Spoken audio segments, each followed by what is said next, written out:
Love 101, right here in love. Love 101, right here in love. We celebrate every blessing, pulling down every cursing through the music we play and the programs we share right here at Love 101, right here at Love 101, right here at All the children can stay. Listeners to Love 101 FM are advised that the views and opinions expressed in this program are not necessarily those of Love 101 FM.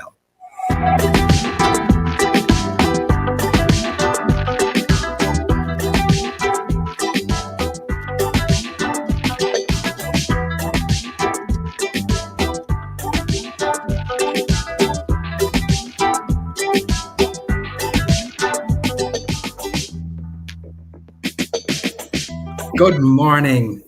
Good morning. Welcome to the Rock and Love 101 FM on YouTube and on Facebook. I'm your host, Roland Gale, sitting in for Bishop Steve Blair today. And the question is, are you ready to rock the rock today? We are here every Tuesday from 10 a.m. until noon. And that's Jamaica time. So wherever in the world you're listening or viewing, we invite you to get up or stay up a little late and just join us here on the rock. We stand on the rock and discuss all sides of a biblical issue. It could be any topical, common, or not so common biblical subject that we are all curious about, or we just want to understand a little more. These are issues that may have the church, its congregants, and the society as a whole thinking, even questioning what we thought we knew was gospel. But sometimes we find ourselves asking, what does the Bible actually say? We encourage believers and unbelievers to consider or reconsider the things they have heard, studied, understood, and read. We just want churchgoers to dialogue on the issues, because we know that sometimes we just gloss over some things, or we ignore some things, or we just misunderstand some things. And on the rock, we do our best to show Christians how we can advance through the Word of God. All views contend here. But the question is, can they withstand the little simple test of what does the Bible say?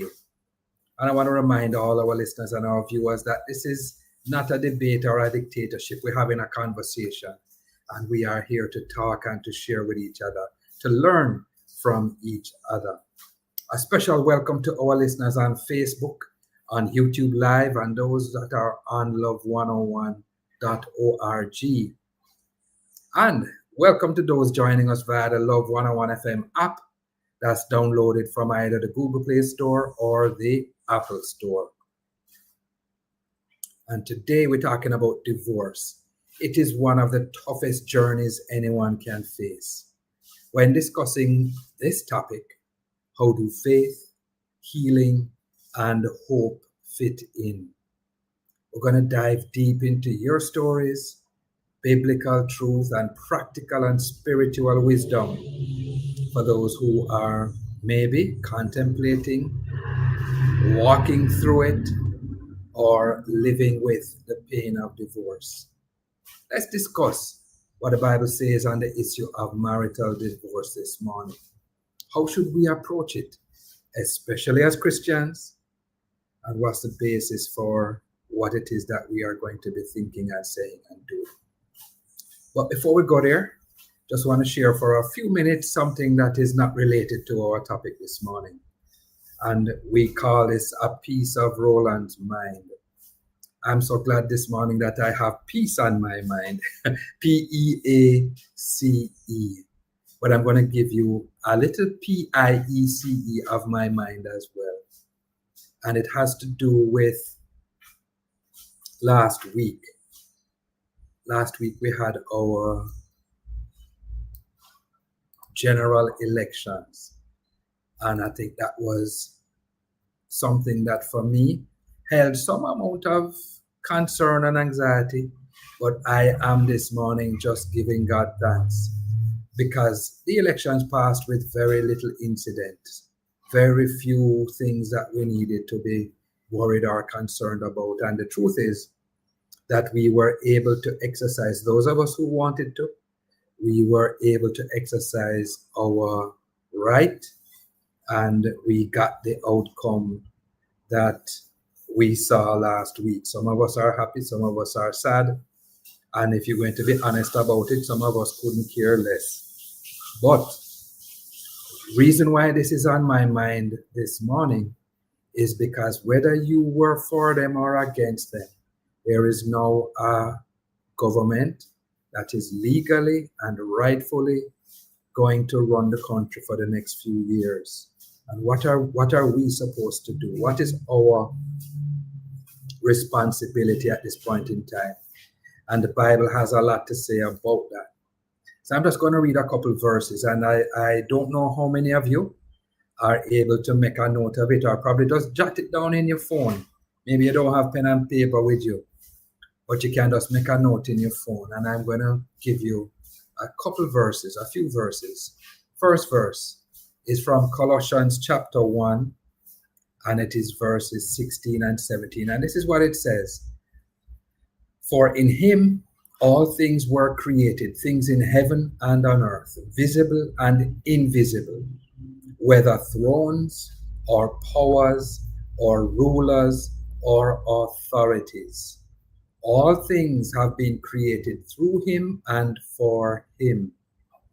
He is before all things, and in him all things hold together. That is Colossians chapter 1, verses 16 to 17. And I'm saying that as the underlying thought for us as we go forward. All authorities and powers and rulers and thrones have been created through Christ and for Christ. And so when we go on a little further and we hear what it is we are instructed to do for those who are in authority over us, for those who lead us, I want to remind you that I'm not just talking off the top of my head. There is a basis for it. And then I want to share now from Proverbs 21, verse 1. It says, the king's heart is a stream of water in the hand of the Lord. He turns it wherever he will. And so now we don't really have a king. In fact, I'm going to say we don't have a king. We have elected officials and we have a prime servant who is the one who should be ministering to all of us. And according to the Bible, the heart of that prime servant is in the hand of the Lord. And it's like a stream of water that God turns wherever he wills. And you know, something that we would all need to be remembering this morning is that the people that the ruler serves, the people that he serves, need to be people who are righteous, need to be people who are obedient, need to be people who have integrity and who stand for the right and the truth. Otherwise, the job of the king is going to be very difficult if he's a righteous king. And if he's not a righteous king, then the nation is going to suffer. And so we have to do something else.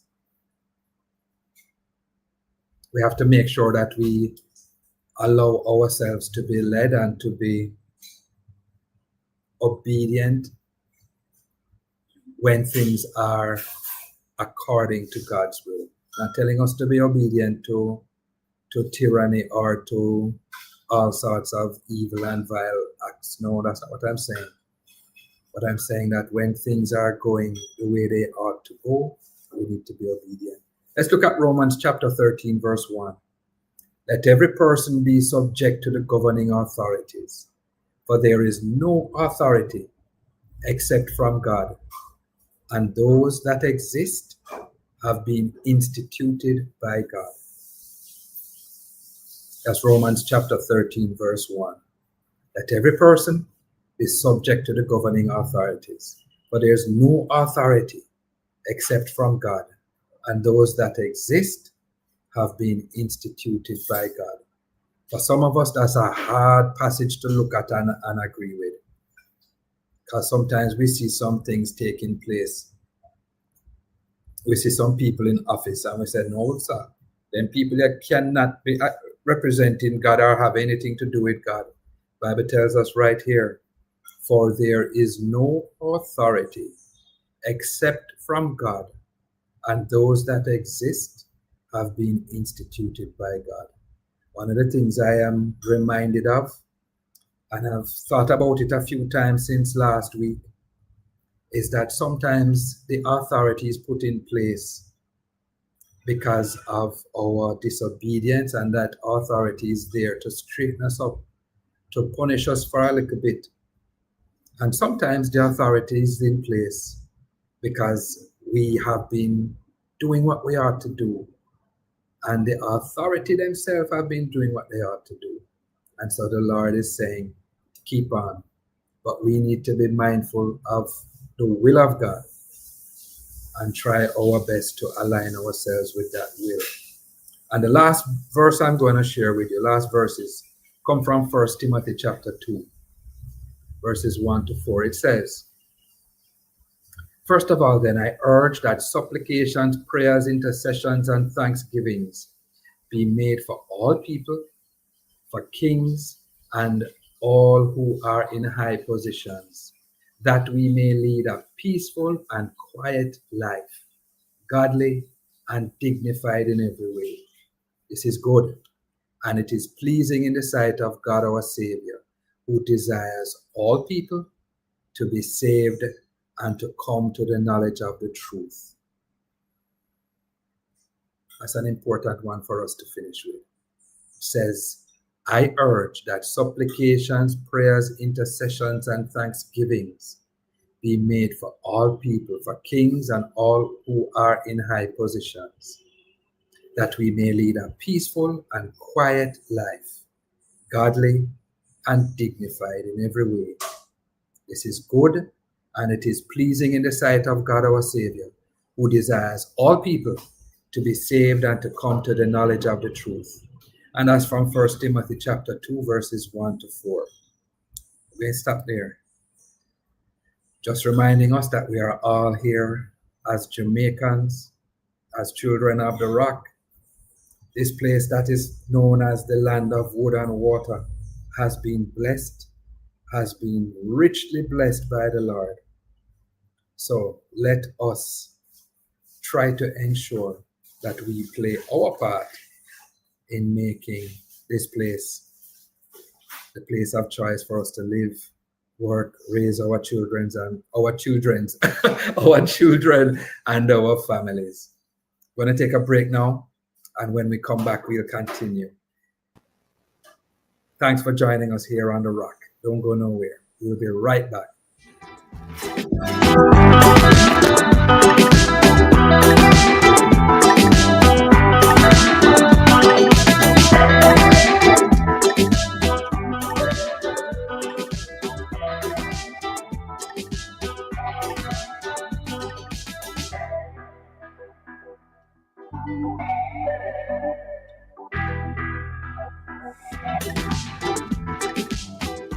Visit Marshall's Pharmacy in Greater Portmore for all your prescription needs. We have gift items, stationery supplies, household and personal care products, plus print services available, powered by Print Corner. Marshall's Pharmacy in Greater Portmore. We go the extra mile for you. The time by Marshall's Pharmacy is time in Love 101. It is 10:15. You're inside the Morning Express. Many girls still lack access to period products, and they can miss up to 1 year of school because of this. But together, we can change that reality. The End Period Poverty Campaign, sponsored by Always, is here. From August 1 to September 30, for every pack of Always products you purchase, we donate a pad to girls in need. So go to your local supermarket and help our girls have access to period products.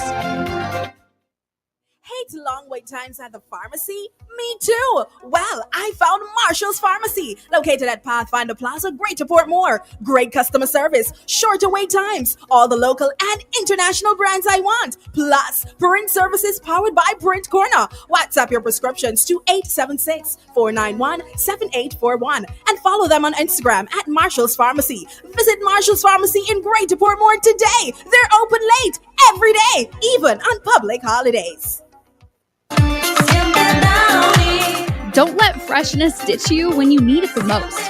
Wash your clothes with Downy Softener to keep dazzling everyone around you from day to night. Try Downy Softener now.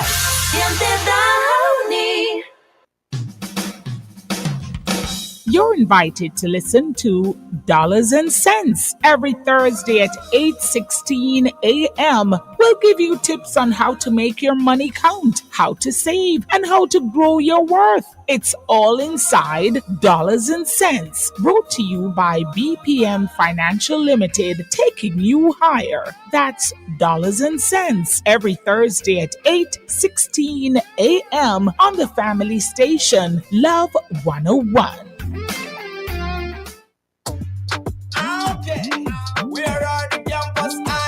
Campus Connection is back, and you are invited to our first show for the season entitled Bright Sparks. We will be sharing our summer adventures, highlighting campus activities for the academic year 2025 to 2026, and giving tips on overcoming disappointments, such as negative CXC exam results and repeating a grade. Join us with guests Mrs. Nadine Campbell Pearson, St. Catherine High School PTA President, and Mr. Paul Park, who will share his journey from not being able to read after high school to guidance counselor and lecturer at the GC Foster College. Campus Connection is brought to you by the Ministry of National Security's Live Good Anti-Violence campaign. That's on Tuesday, September 9 at 5:30 p.m. on the family station, Love 101. Come on, tell me what one. Campus Connection, take another one down. Sometimes all we need is a listening ear. The listening ear, the counseling, the logical reasoning, and spiritual guidance are what appeal to us. That's why I'm here. I'm Dr. Joan Pinkney, the counselor, your counselor on Love 101 FM, Tuesdays and Wednesdays, 10 to 11 p.m. You know you can call on me. I will listen and more. So let's talk about what's bothering you. Anything. Tune in, listen, call in, text or voice message. I'm Dr. Joan Pinkney, counseling psychologist, ready with a listening ear. Tuesdays and Wednesdays, 10 to 11 p.m. Right here on the family station, Love 101 FM.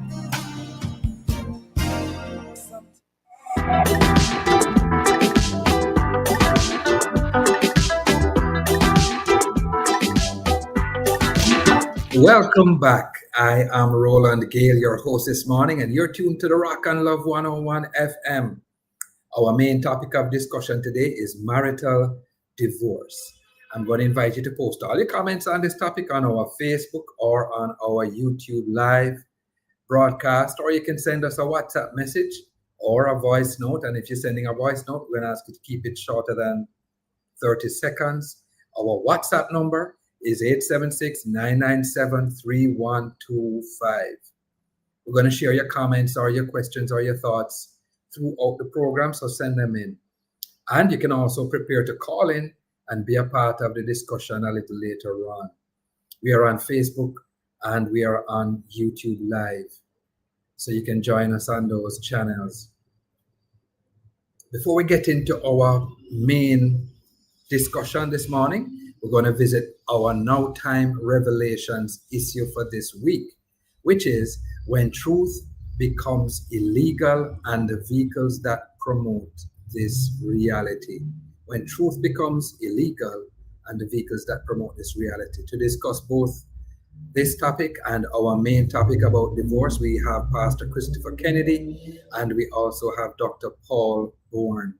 Now, we know Dr. Bourne as an avid researcher, a social epidemiologist, health demographic statistician, public affairs commentator, some big word there, and prolific author. He claims to be a poet as well. All right, so now what I'm going to do, before I even finish his intro, right, I'm going to ask him in poetry to just tell us what he is happy about this morning. As a poet, what are you happy about this morning, sir? I'm happy about giving the opportunity to actually speak to your wider listeners in terms of this travesty, I'm calling it, called divorce, separation, and the ills of it. Wow. Okay. All right.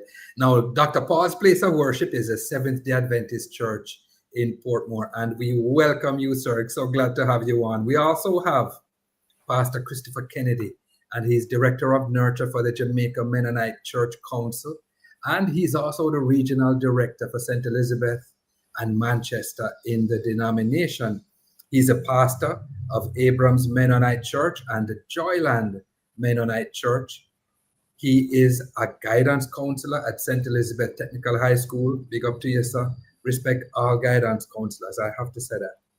You have a serious task, and oftentimes we neither see nor hear you, but you are doing stuff there. Big up to all guidance counselors across Jamaica now. Our pastor, he is married to Precious, and they have 2 children. Good morning to you both. Oh, he hasn't come on. Pastor Kennedy hasn't come on. Pastor Chris, are you on? Not yet. Good morning. Good morning to our guests. And we're just going to say a little bit about when truth becomes illegal and the vehicles that promote this type of reality. Sir, what are your thoughts on that? I like that, This reminds me of, because as a writer, that I've dealt sometimes into concepts. People create concepts many times, all right? And what some person need to understand is that the truth sometimes is just based on a conceptual position of an individual and who is speaking the truth, all right? Because if you look at a number of authors that actually speak about slavery and what slavery did, you would think that slavery was a good thing. But when you look at what really transpired in terms of what slavery is and its implication and what happened to people, then you realize why some persons are saying, listen, the person who called the piper, pays the piper, called the flute. Which is exactly what happens sometimes, the truth.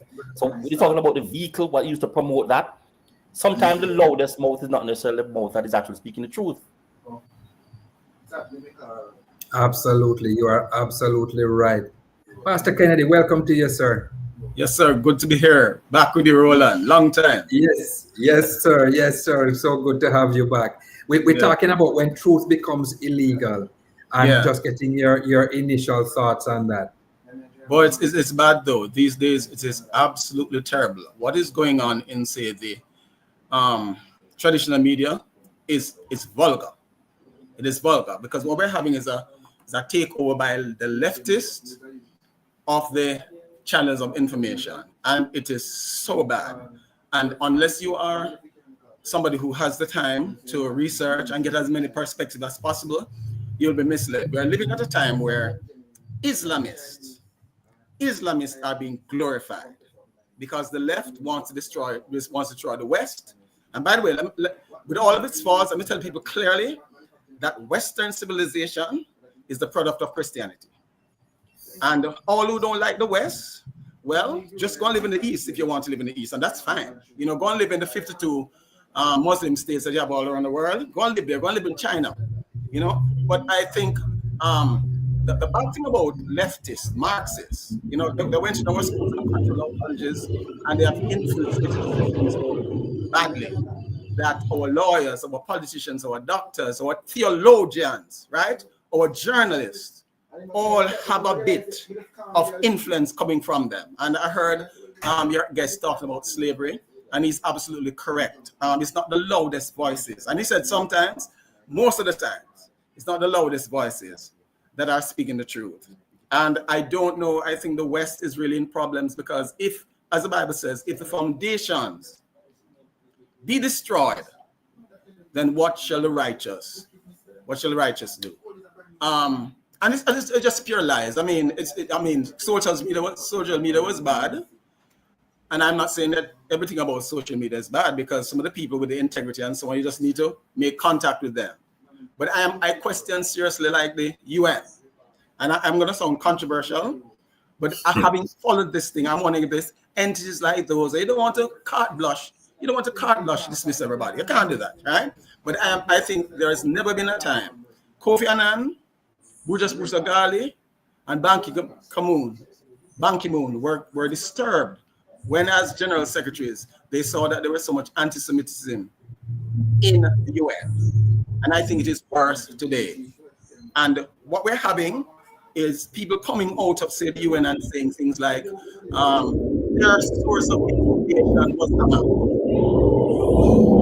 that disturbs me. And whether people want to be on one side or this, that doesn't matter. I'm just saying that truth is being sacrificed. And when you can get people, for example, to doubt the fact that they're male and female at the basic level, then you can do anything to the mind of the human being. I know, so when you look at Genesis' role, and you can cut me when you want, because he's a big mouth man, I love talk land. But when you look at Genesis, Adam was allowed to name the female and the animals. But what happened first? God, the Bible says, God created man in his own image. In his own image created he him. Male and female created he them. God has established at the beginning. Male and female created he them. Adam that did it. And today, absolutely. It's a shame. Shame what's going on.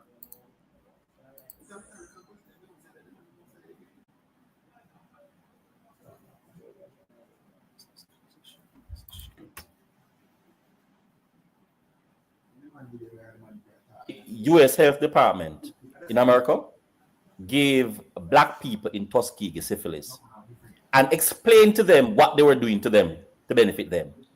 And then when they recognized after a whistleblower brought this to people's attention, they first tried to get rid of the whistleblower instead of acknowledging that they did something wrong. All right? But not only did they do that, even though they recognized, listen, that we had done something bad and that we were supposed to make better, it took them 8 years before they implement some law to address it. All right? So what am I saying to you is that sometimes what we're doing is selling things as against the issue of the truth. And people use constructions all the while. We use those persons who are influential like myself and yourself, and we have those persons sell to the others a concept when they themselves recognize and know fully well that that concept makes no sense. Now, I'm hearing personal medical doctors talking about males can have children too. And I'm like, really? And they explain that you can have children a particular way. And I'm saying, let's look at some fundamental things. How does one have a child? All right? And when we look at the biology of individuals, what we are saying is that you have to go and play with the biology of a male for him to actually become what? Pregnant. Guess they're selling you the concept that he can have a child. Right. We're not telling you, listen, what they're doing is creating social engineering. So what we're doing, we're moving gradually more and more away from the truth. And what the church is doing, I like this program, the church is now on the background and sitting down waiting on these guys to create the definitions, create the history, and we sit down and follow what they are doing. Meantime, we're afraid. Yeah. We are utterly afraid because we don't want to disturb the apple carts. Because a number of us, who are in the church, are also a part of institutions that we're getting paid, etc. So because you don't want to disturb the apple carts, you sell what is going on.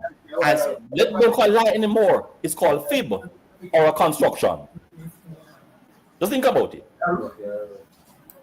Gentlemen, thank you so much. We are just scratching the surface of that topic. That's going to have to be a topic for another show. This business about truth and how we are misrepresenting so many different things. But we have to go for a break now. And when we come back, we're going to go into the heart of today's topic. And so we are tackling something that touches so many lives and expose it. And it really has an effect in many, many, many ways. Things collide when we talk about marital divorce. And so when we come back, we're going to delve into that. Thank you so much for my guests for being here. Don't go anywhere. We will be right back.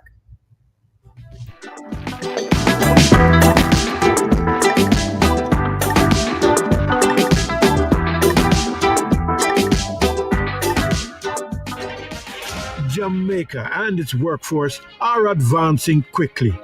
Life-changing opportunities are arising. You need training and support.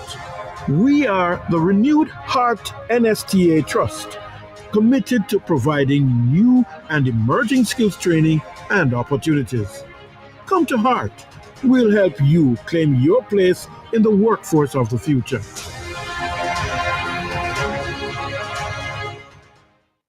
And the time by heart is now 10:30. Sometimes all we need is a listening ear. The listening ear, the counseling, the logical reasoning, and spiritual guidance are what appeal to us. That's why I'm here. I'm Dr. Joan Pinkney, the counselor, your counselor on Love 101 FM, Tuesdays and Wednesdays, 10 to 11 p.m. You know you can call on me. I will listen and more. So let's talk about what's bothering you. Anything. Tune in, listen, call in, text or voice message. I'm Dr. Joan Pinkney, counseling psychologist, ready with a listening ear. Tuesdays and Wednesdays, 10 to 11 p.m. Right here on the family station, Love 101 FM.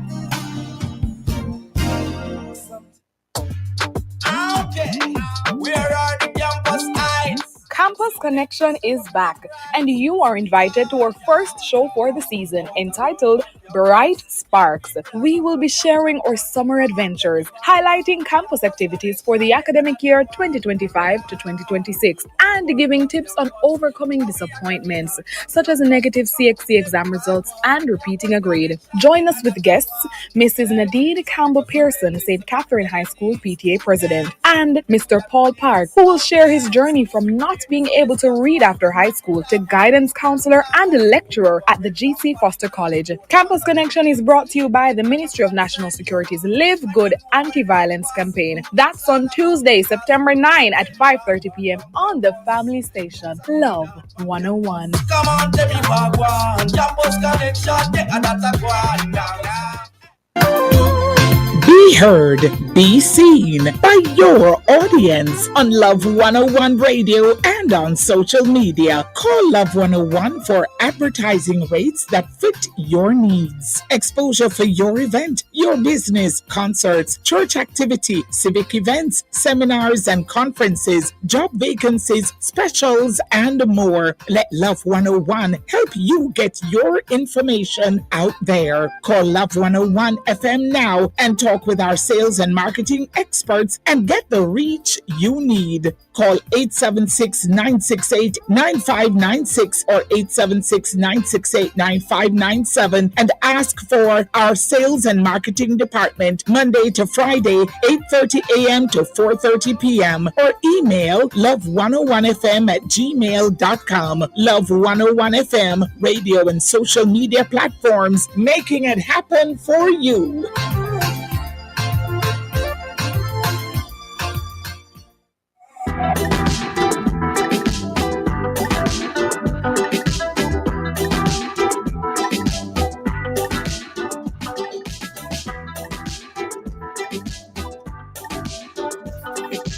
Welcome back. I am Roland Gale, your host today, and you're tuned into the Rock and Love 101 FM.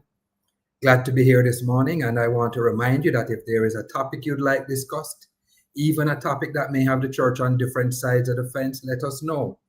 And if you have the spiritual passion, knowledge, and background and would like to be considered as a special guest, you can let us know that as well. Now we're going to go on to our main topic, marital divorce.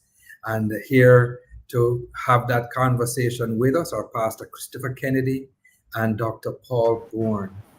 And we know that divorce is not just a biblical issue, it's a human issue that affects families, children, and communities. And today we're asking, how do we live out these biblical teachings in the realities of modern life? I'm sure there are many of you listening and watching out there who have been touched by divorce. How has that touched your life? Send us a comment, send us a note. And the other thing is, I'm wondering, do you think the church is handling the issue in the right way? How do cultural norms or behaviors affect us in the church and how we view divorce? We have these gentlemen here with us, and I'm going to stop talking and ask them. This is the first time we're touching on this topic this morning. I'm going to give each of you just a couple minutes to just give some opening remarks, and then we'll get into a more robust discussion. But I'm going to begin with you, Pastor Christopher. I'm going to ask you to just give us a couple thoughts, about 2 minutes, on divorce. Your thoughts on that? Yeah. Well, being a minister and for some time, and being a Christian for even longer, it has been really a matter that has occupied my thoughts for a very, very long time. Much reflection, much prayer, much study, much effort trying to understand, many discussions for years. And considering that I got saved in 1981, that's a good amount of time. And it is a subject that is not one of those subjects that you just consider to be theological.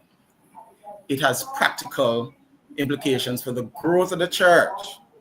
It has practical implications for people's salvation. And so you can't put it on a shelf. You just have to engage and deal with it. And I think traditionally we've had too many people who just don't give it much thought. They tend to deal with it in the context of dogma. They deal with it in the context of church authority. It gets caught up in maybe the bishop's authority.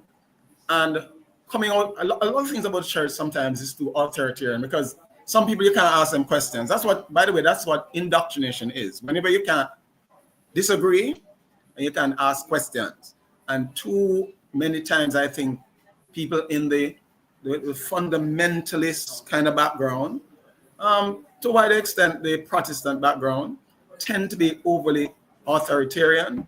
And so if there's any type of discomfort that comes their way, they use their authority to deal with it.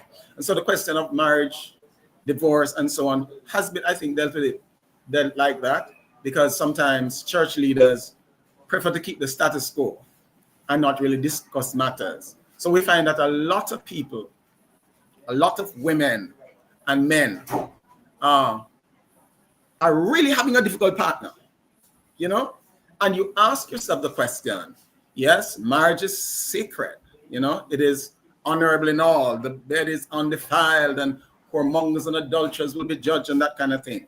Sacred. But can one party really make a marriage work? I don't see it. It doesn't make any sense. We're in a covenant with God through the blood of Jesus Christ, right? And we have to be a part of that. We're not Calvinists who say you want to save, you can't be lost, and you're saved forever, and that kind of thing. Everybody has to play a role. And I, as a minister, have seen situations where one party, they're just completely intractable. And you're dealing with young people. Young people got married, say, at 20, 21, 22. And there was a time, Roland, where I was afraid to deal with the topic, because we come up in that kind of setting, the fundamentalist setting and so on. But there was also a time I found that I really got scared. And I was saying, God, am I a part of the problem? Am I standing in the way of people's salvation? Jesus said one thing to the Pharisees and the scribes. He says, you put load on men so heavy to carry, and you don't use your small finger to lift one. And people, if we're not careful, we can get in the way of people's salvation. That is what we don't want to do. The Bible said, if you the ones, you're in trouble. So, Absolutely. Dr. Paul, I want to put that same invitation to you, sir, to give us your opening thoughts. And there was a word that I learned recently. The word is bellicose. And that means somebody who is just belligerent and always ready to fight. How do we operate when one of our spouses or one party of the marriage has that kind of temperament? Dr. Paul, I'm not leading your response. No, fine. Go ahead. But I want to bring this response from an empirical perspective. I'm going to be using data now for the last 35 years in Jamaica, looking at divorce. Right? So we'll be looking at divorce, unemployment, marriage, life expectancy, to understand what is really going on here. What we are seeing over the last 35 years in Jamaica, about 1,500 persons are divorced every year. That's those that court sign in terms of, yes, you're divorced. And we're fully aware that there are persons who are in transit to go to the court for the court to make a final decision. Now, what we're also seeing is a reduction in number of marriages. So look what is happening now. A reduction in marriages and an increase in the rate of divorce. Then what we do now is to look at what are some of the likely things to be causing that. And here what is fascinating. We found that when income increases in Jamaica, divorce increase.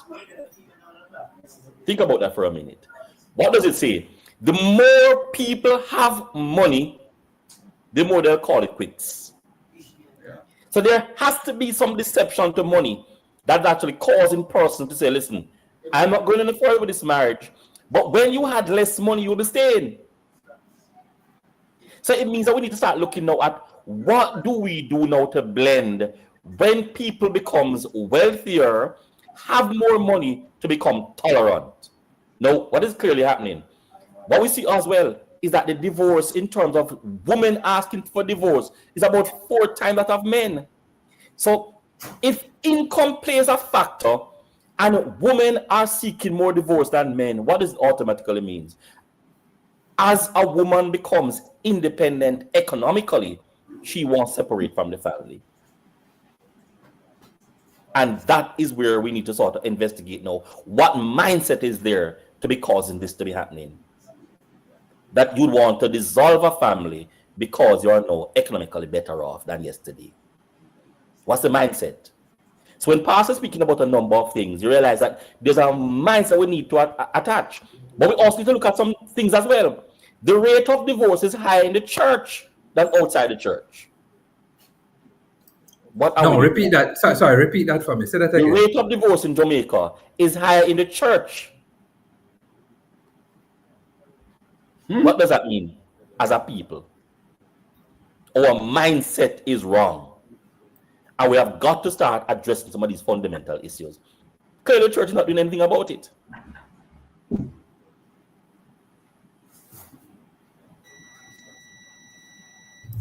You stumped me right there with your opening remarks. And we're giving numbers. Well, remember, we're looking at numbers now, we're not looking at emotions. Yeah. You stumped me with that. No, we're talking about numbers recorded in Jamaica. Recorded numbers. And you and I are fully aware that a number of the cases are still to be reported because they have not been finalized by the courts. Yeah, we get that. Understood. So if we had those possibilities of say an extra 10% to that, it means that things are really, really bad in Jamaica. And we have got to start now looking at how do we address the mindset of people, how do we address the mindset of the church people, and how we address the mindset of women. I'm going to be very honest. These statistics and numbers that you have shared with us this morning have stumped me. I cannot fathom a couple of the things that you have said. Pastor Christopher, do you have any thoughts? We're going to go for the break in about a minute. So I'm going to allow you to take us out to the break, sir. Just quickly. The figures are shocking. They're really shocking. But it could be that you have, in terms of demographics, you have people maybe of a certain socioeconomic level who are causing, this thing to look that way.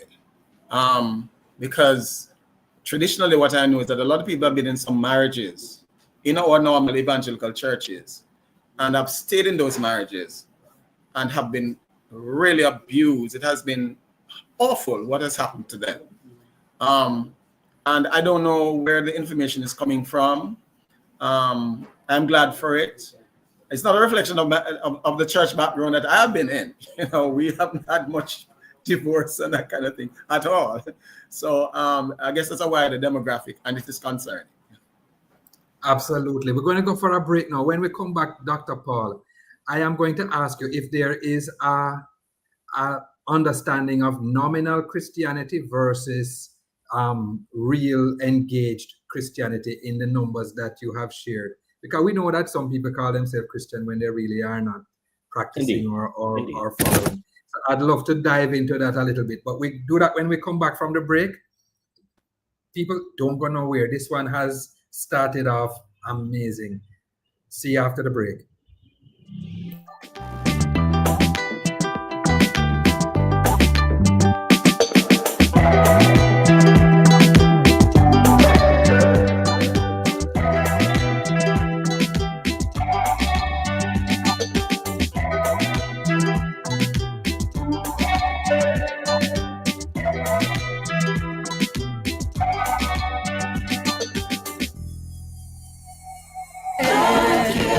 Sometimes all we need is a listening ear. The listening ear, the counseling, the logical reasoning, and spiritual guidance are what appeal to us. That's why I'm here. I'm Dr. Joan Pinkney, the counselor, your counselor on Love 101 FM, Tuesdays and Wednesdays, 10 to 11 p.m. You know you can call on me. I will listen and more. So let's talk about what's bothering you. Anything. Tune in, listen, call in, text or voice message. I'm Dr. Joan Pinkney, counseling psychologist, ready with a listening ear. Tuesdays and Wednesdays, 10 to 11 p.m. Right here on the family station, Love 101 FM.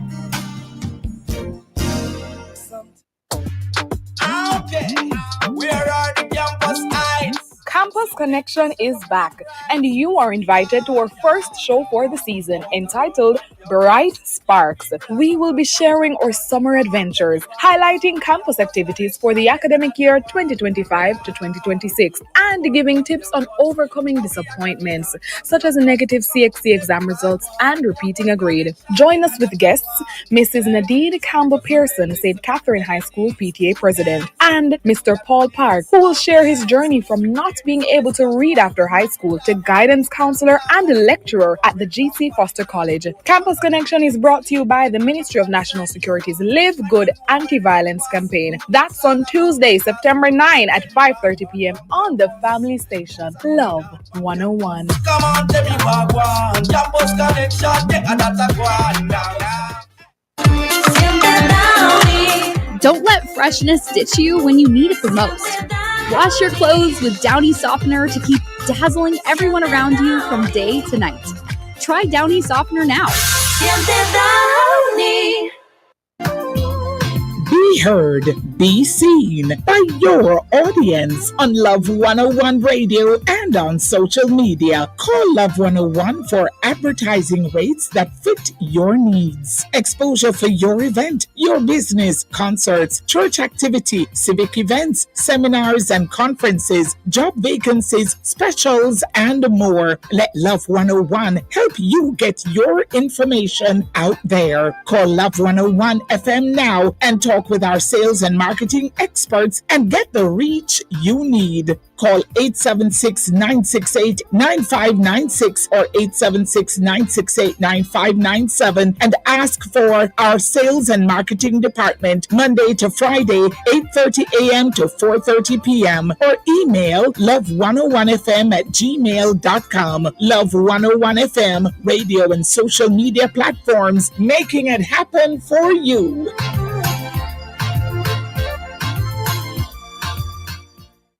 Here's why you can't afford to miss the Morning Watch. I love listening to the Morning Watch because topics are discussed and issues are highlighted that are of major importance, which in turn edify me. The Morning Watch, Tuesdays, Wednesdays, and Thursdays. I like listening to the Morning Watch. I find it very informative. I find it very interesting.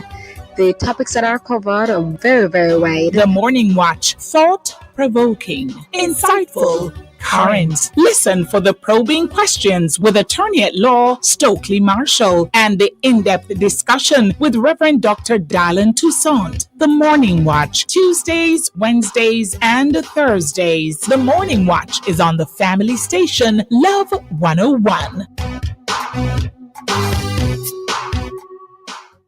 Join us for the 4th annual Accelerate Pastors and Leaders Conference hosted by Transformed Life Church. Thursday, October 9, 6 p.m. to 9:30 p.m. Friday, October 10, 9 a.m. to 4:30 p.m. Saturday, October 11, 9 a.m. to 1 p.m. Bonus event Friday at 6:30 p.m. for you and all your leaders. For more information and to register, visit accelerate.leader.net or call 876-371-0983. See you there.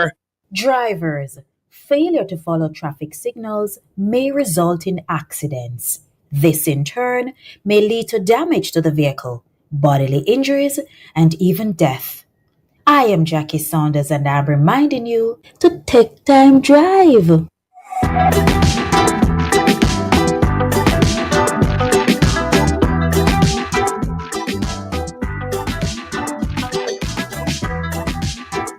Welcome back. I am Roland Gale, your host this morning, sitting in for Pastor Steve Blair. And you're tuned to the Rock and Love 101 FM. This morning we're talking about marital divorce. I'm going to invite you to post and share all your comments and stories on this topic on our Facebook Live page, or you can send it to our WhatsApp number, which is 9973125.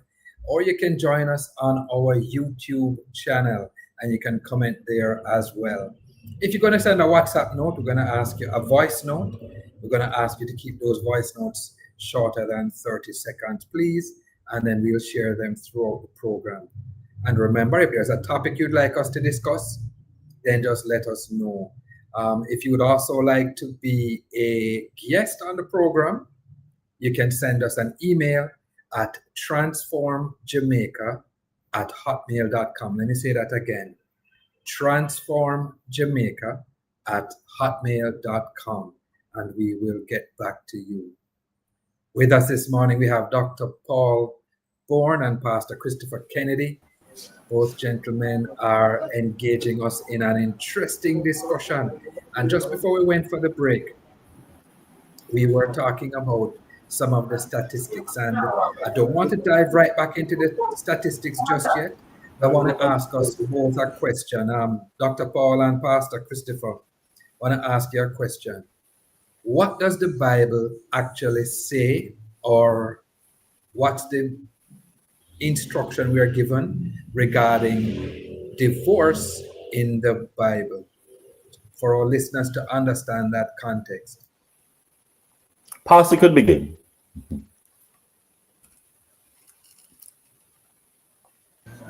Can you unmute for us? Yeah, yes, we're here, great. you know. All right. So, first of all, Jesus went all the way back to Genesis and talking about marriage. You know, and so he that made them in the beginning made them male and female, and what God hath joined together, let no man put asunder. There are some people who have a problem with some of the marital vows. I think we start out with the marital vows being correct. I think it more approached as something that is very serious, as a covenant in which God himself is also involved. And as the marital vow says, you ought really not to enter into this, you know, without thought, willy-nilly. It is a very, very serious issue. It is important because it is the basis of the family. And people are correct when they say that, for example, the church is not the first institution. Really, the family is the first institution. By virtue of that, we can say that the family is the bedrock of the community, of the society. And so marriage is not something that someone should just willy-nilly. You know, the statement is, what God had joined together, let no man put asunder. But it really didn't stop there. We see, for example, under the Old Covenant and under what we call the Levirate law, marriage being dealt in a certain way. So we had two schools of thought. So let's go back to the situation of Jesus dealing with the scribes and the Pharisees, asking a question, right? They had this big theological issue in those days, right? And the question was, can a man divorce his wife for any and any cause, right? That's how Jesus got in. But the background is, and I learned this from Dr. Clinton Chisholm, the background is two schools of thought. There's the school of Shammah and the school of Hillel, right? The school of Hillel was more liberal about it, just like how the Pharisees would have been more liberal than the Sadducees, right? Or no, the Sadducees would have been more liberal than the Pharisees. And Hillel would say that, yeah, you really can divorce a woman for burning the food, that kind of thing. You know, it was a patriarchal society, by the way, you know, and patriarchal society, the man has, you know, so much advantage. The school of Shammah said, no, it has to be for matters of uncleanness. And so they asked Jesus the question, you know, shall a man put away his wife in any cause?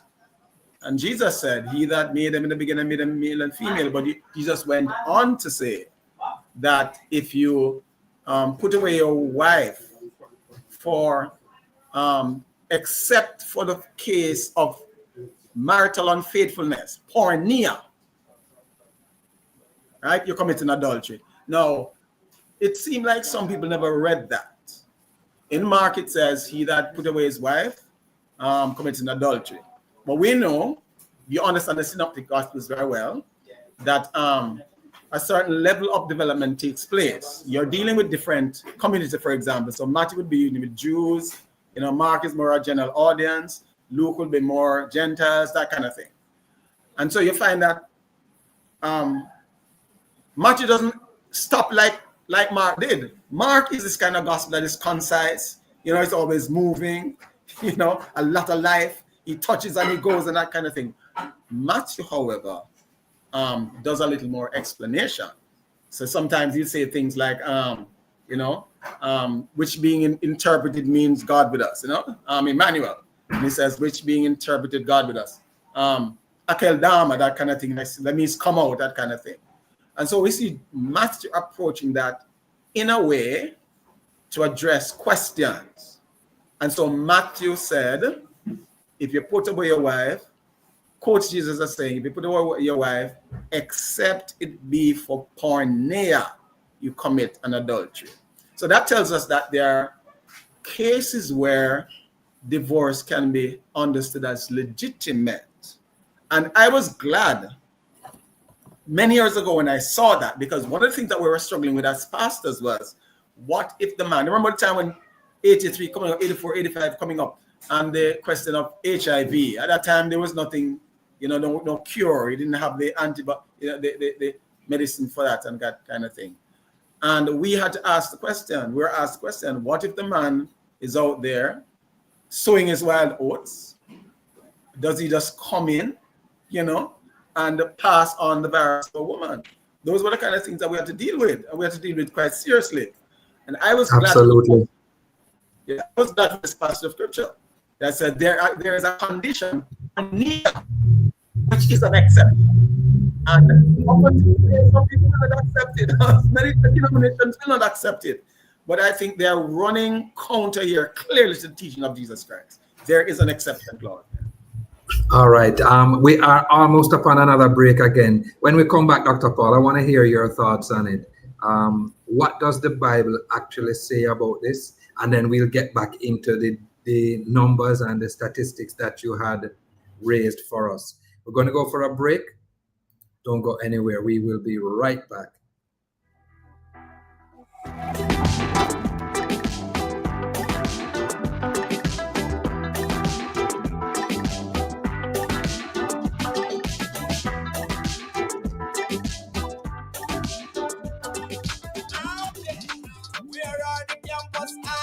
Campus Connection is back, and you are invited to our first show for the season entitled Bright Sparks. We will be sharing our summer adventures, highlighting campus activities for the academic year 2025 to 2026, and giving tips on overcoming disappointments, such as negative CXC exam results and repeating a grade. Join us with guests, Mrs. Nadine Campbell Pearson, St. Catherine High School PTA President, and Mr. Paul Park, who will share his journey from not being able able to read after high school to guidance counselor and lecturer at the GC Foster College. Campus Connection is brought to you by the Ministry of National Security's Live Good Anti-Violence campaign. That's on Tuesday, September 9 at 5:30 p.m. on the family station, Love 101. Come on, tell me what Campus Connection, take a data one now. And the time is now almost 11 o'clock, and you're now invited to listen to A Moment for Parents. A Moment for Parents, brought to you by Parenting Jamaica, a program of the I Believe initiative. Parenting is the most difficult job in the world. Thankfully, Parenting Jamaica has some tips to help you do a better job. Here's one. Parenting is hard work, but it can be twice as fun. Spend time with your children. Communication is key to a healthy relationship between you and your children, so always be available to them. Let them know you're listening and always respond in a way that they will hear you. By doing this, they will feel secure in your love. Our babies will never lie to us. They won't feel the need to. To find out more about parenting styles, visit the Parenting Jamaica blog at parentingjamaica.com. or follow us on Twitter at ParentingJam. A Moment for Parents was brought to you by Parenting Jamaica, a program of the I Believe initiative.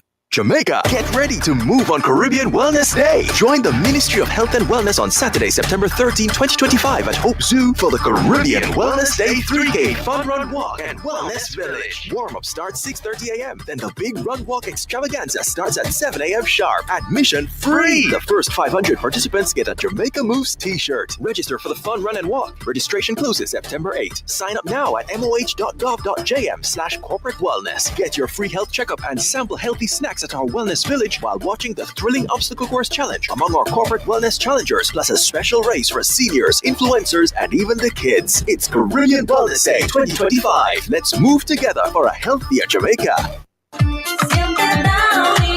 Don't let freshness ditch you when you need it the most. Wash your clothes with Downy Softener to keep dazzling everyone around you from day to night. Try Downy Softener now.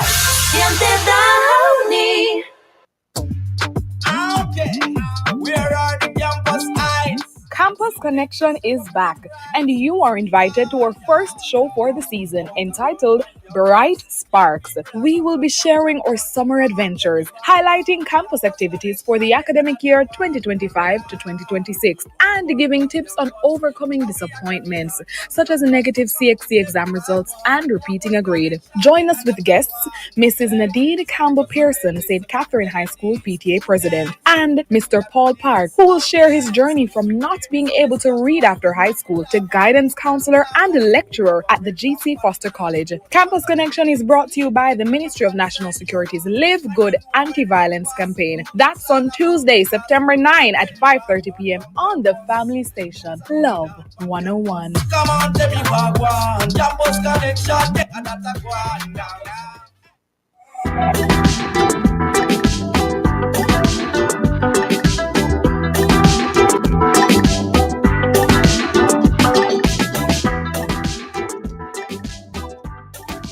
Welcome back. I am Roland Gale, and you're tuned into the Rock and Love 101 FM. Our topic today is marital divorce, and my guests are Pastor Christopher Kennedy and Dr. Paul Bourne.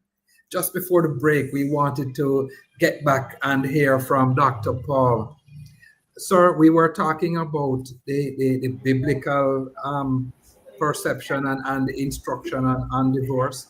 But earlier on, you had shared with us some statistics that we found shocking, and I had asked the question, is real Christian practice at all helpful in alleviating or stopping us from doing divorce? And the reason why I asked that is because I was looking at a report from the Gospel Coalition, and they had said, and I'm going to try and read it here now. The factor that makes most difference in whether you get divorced or not among people who call themselves Christians is commitment and practice. Would you have any thoughts on that? Is that something that you have an opinion on? The fact that the commitment to our Christian belief and the practice of what that entails, does that have any impact on divorce rate? That's an excellent question. And I want to do some housekeeping, all right? The figures I'm giving you are from the Statistical Institute of Jamaica and the Registrar General Department, all right? So we are giving you figures as established by the correct bodies to do so. But when we actually look at human social relationship, let's forget divorce now. Let's look at human social relationship.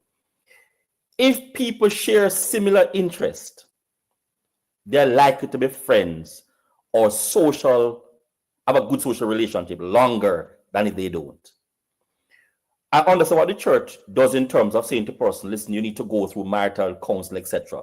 But what is missing from that in terms of letting people understand what is really going on is that both persons must know each other for a while. Not only that, they must have a similar interest, not the same interest, but similar interest. Because what are some of your core beliefs outside of church, but life, core belief? Because I have seen instances where one partner is married, the other one isn't, and they have been married for over 50 years. But their core belief is they got married and they're going to stay together. Sorry, and could you repeat what you have noticed? One partner has what? One partner is not a Christian and the other is. Okay. And the gentleman, I know a case where the gentleman goes to pick up his wife from church, doesn't go into church, and they've been married for eons. So I'm saying, one number of us in the church are not understanding that social relationship where people share similar interests keep bonds longer and stronger. Now, as a result of that now, so if you take it in the church now, that if persons are committed to those fundamental beliefs of the church and committed to who they are in terms of their relationship with each other, they are destined to remain longer with each other. I've done research on it as well that established when there is social exclusion, it's always over some fundamental things that person don't actually agree on. But what happens? What we're now seeing, we are, and Pastor actually mentioned that there is now a thrust to destroying the family, and some persons are not even aware of that. And this thrust did not start yesterday; it started before slavery. What they have done is to institute it more, particularly among the black race. That listen, leave the man alone. And they subtly teach you these things. Walk on that relationship because the man is supporting you. Or leave that relationship and be independent. And did not tell you that the more you lose that family is the more we see a rise in social deviance. The more we see children being confused. Nobody tells us about those things. But they encourage us to what? To leave. The system is doing that to us. What the church is not doing is letting persons understand that, listen, this is a demon that we need to get rid of. Do not fall prey to that.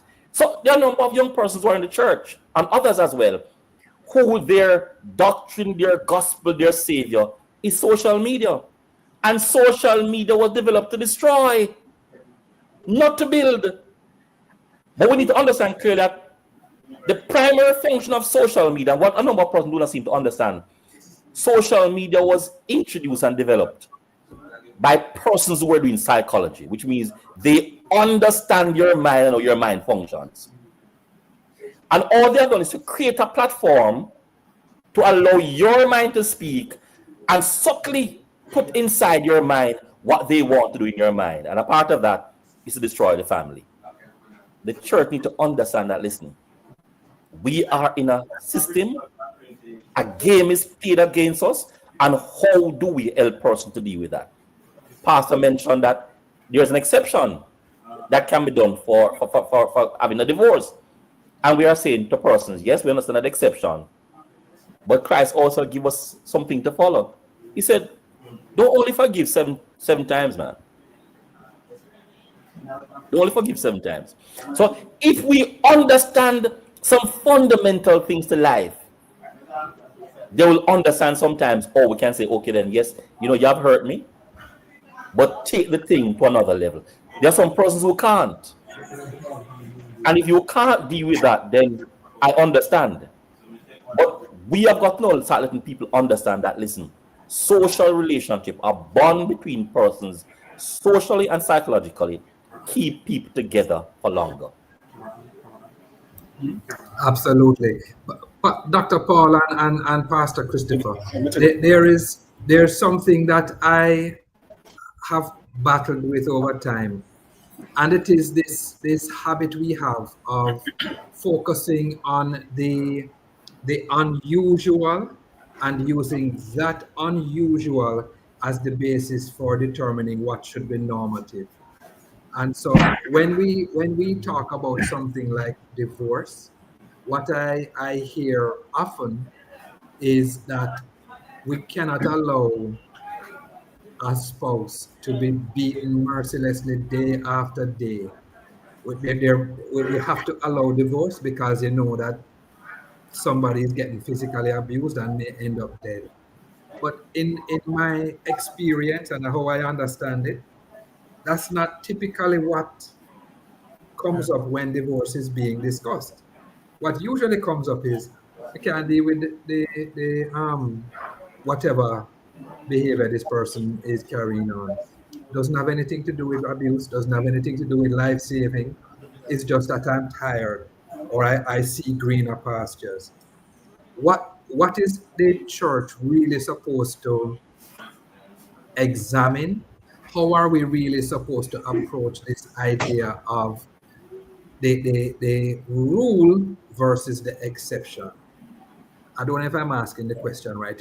That's a good question. That's a good question. Okay. It's an excellent question. Go ahead, Pastor Christopher. Let me hear. Yeah, the rule. Yeah, so that's it. The exception is not going to lead to the kind of situation that we hear Dr. Bourne talking about. It is the exception. Some people tend to confuse the exception with the rule, and I follow it. Well, I'm not even really surprised, based on the research that Dr. Brown is Bourne is, because we're really having more divorces today generally than it used to be. One of the things that came to my mind though is as we gather information about the church, sometimes it can be so general that it might be mapping people who, in many cases, really don't think about divorce from the standard of biblical revelation, right? Don't take the Bible really seriously. You have a pastor who don't even believe the Bible is the word of God. Some of the things I hear happening on interviews and love, I can't believe it. Where we have priests and all kind of people coming in and making certain statements, in favor of homosexuality and that kind of thing. So some people really are not. And I would like to know, maybe I would do some research afterwards to see how that breaks down across denominations. One of the things, so yes, what you're saying is valid, Dr. Bourne, and we can't question that. One of the things that we still would discuss though is that I have come across incidents where siblings or children of a family, because this is the level of abuse taking place in that family, who really don't go on to get married. And I've seen it in many, many cases. It's kind of maybe new. I've heard people saying, Dr. Bourne, that marriages stand up better where the spouse is chosen by the parents. Right? I've heard about that for a long time. We can't dispute that. But as you think about it, and you go into that kind of culture, you see the kind of abuse. So, for example, Islam, you know how much divorce is in many, many sects in Islam. You don't even hear about it, right?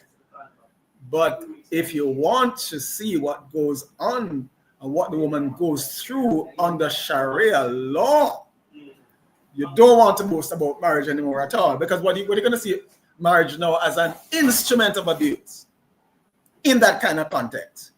And I still agree how deadly the internet is. A deadly place. right? I'm not surprised of what Dr. Bourne said about the people who developed it.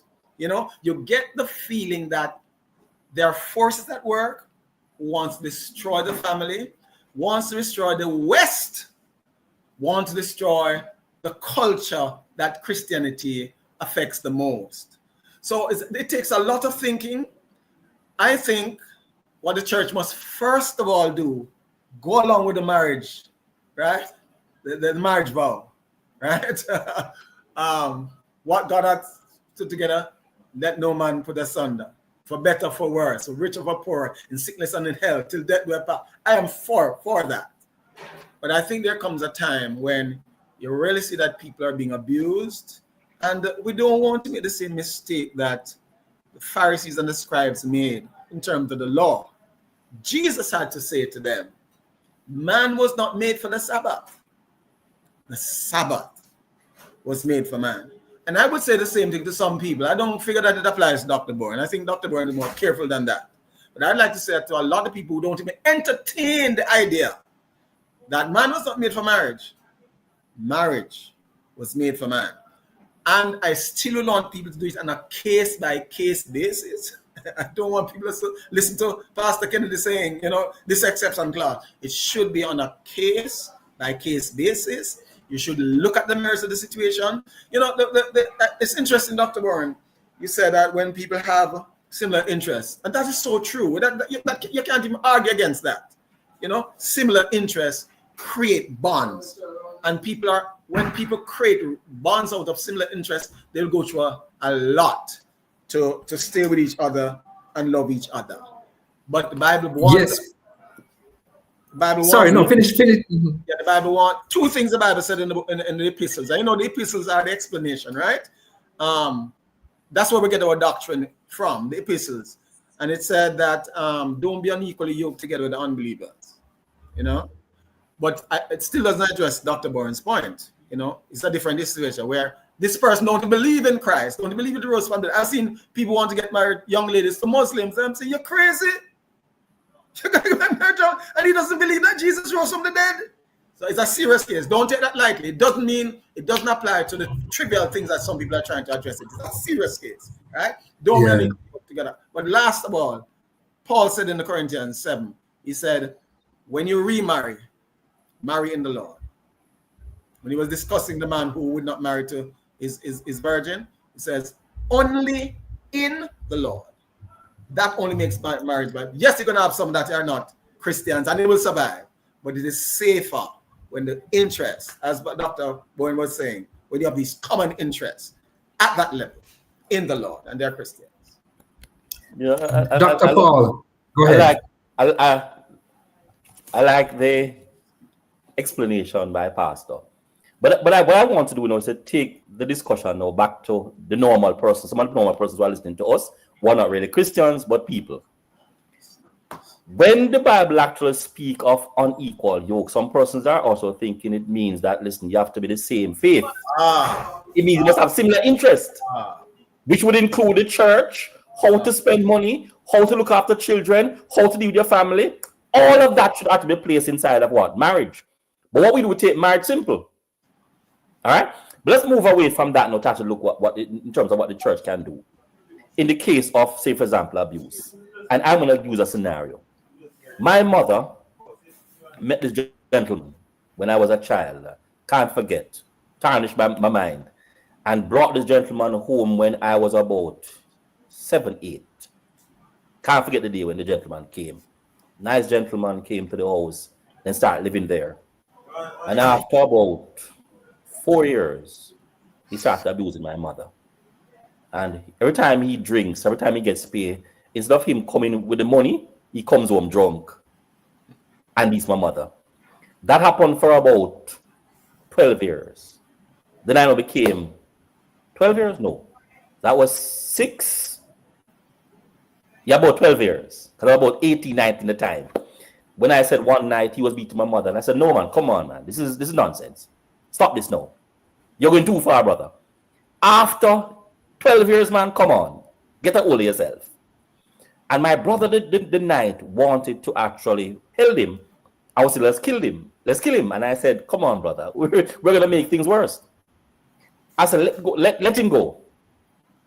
And guess what? He said, after today, we are done.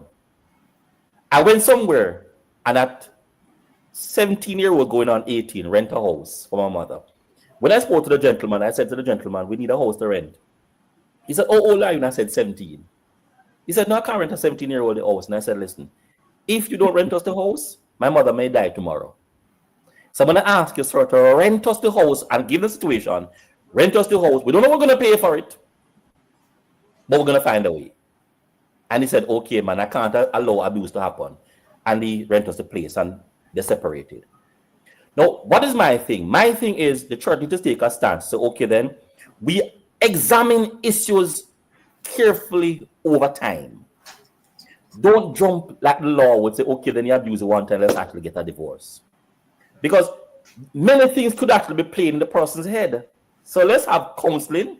Let's go through a process. Let's go through resocialization. Let's go through all of that. When it is realized that nothing can make a difference, I think the church would say, okay, then, you can part. But it should not be, yes, it happened 1 or 2 times. But at the same time, I'm saying we need to be protective of these women and men too. Because if an individual is beating a church sister, we should really encourage the person to stay in that home. Possibly we need to actually extract the person from that home, put the person somewhere else, while they work on, if possible, getting back together. But what a number of us do, we say, okay, then man, go home, man. Right. And without realizing that we could be sending that person to their death. And when that happens, blame ourselves. So what I'm saying is a part of the solution sometimes from the church has to be separation with counseling to see if we can take them back. Right. But it should not be stay. Right. All right? So that has to be a solution that the church has to do. What the church needs to also do is to start letting people understand, particularly the men and the women understand that, listen, marriage has rules, just as though to go to work has rules. You go to work on time, you do this, you do this, you do this. Now, are you ready for marriage? Because these are the rules relating to marriage. Are you ready for these rules? If not, just like your work, you'll be fired. So we need to start examining this issue within a current context that people understand what they are doing, what they are getting themselves into. How do we help individuals we need to help? So the church needs to have a place that they can put people up to in terms of investing in some institutions and homes that can separate individuals that are in challenges. And when we separate them, train and guide them. And if we are able to put them back together, we do. If we're unable to, then we can say, okay, then let the law take its course and you can go on divorce. So that is the approach we have to take in the divorce matter. Which is the exception. And it would not be seeing that kind of heavy statistics that you're talking about. Indeed. Remember, we're saying to you that there are rules so that people understand that just like your work rules, marriage has rules. Are you willing to go through all these rules? And they say yes. They say, okay, then I'm reminding you again, just like your work, you'll be fired. And outline these things to individuals. So it should be the exception that comes to you with the physical abuse, the going out of the marriage and having HIV, other things. Those should be the exception. And we'll deal with those exceptions by providing guidance, space, etc. for those individuals. Absolutely. Gentlemen, I am sitting here and I'm just soaking up because you guys are sharing some insight and some thoughts that are extremely important for us to hold on to. We are up on another break. It looks like we have a whole heap of break sometime. But when we come back, we are going to continue the discussion. And I know that there are a lot of places we can go with this discussion. When we come back, we're going to choose a particular direction. Thanks for being with us. Remember to send in your comments, and we want to hear from you, our listeners and our viewers. Don't go nowhere. We're going to be right back.